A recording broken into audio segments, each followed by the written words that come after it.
You're driving through the city, suddenly you know, especially this evening hours where the time changes from sunset into darkness, that part I really used to find very, very lonely, because something happens in the atmosphere at that time where you feel completely don't know what to do.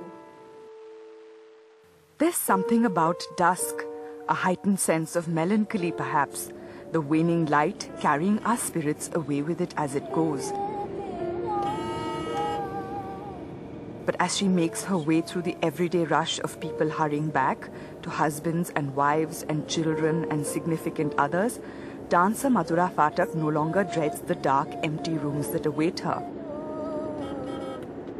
I came here alone because I shifted from a very small town, orthodox town, to suddenly a very huge city, a metro, and it shocked me. It was a cultural shock for me completely. I remember when there was this New Year's party happening somewhere, and I was part of the party. Suddenly I felt I just couldn't connect with, oh, hi, hello, and how are you, the regular, way of talking and meeting and greeting, the Delhi way. I was so new to everything. I suddenly felt, oh, I'm not part of this at all.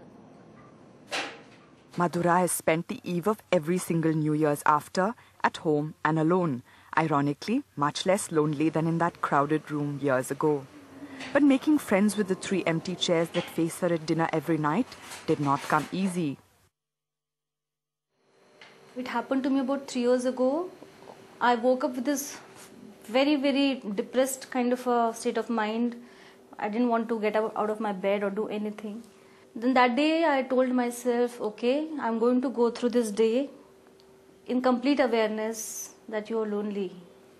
You're lonely in this world. There's no one who is immediately available. My family is so far away. Friends in Delhi.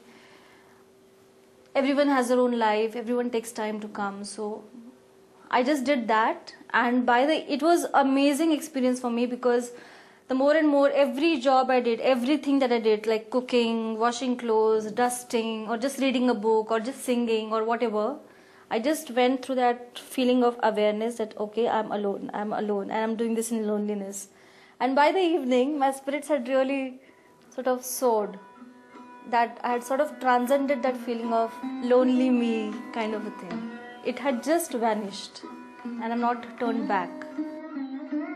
And yet it remains a tightrope walk, loneliness, a double-edged sword, at once empowering and attacking us, often striking when we least expect it. On the days that it does, Madhura dances, her beloved Kathak helping her fend off its debilitating blows.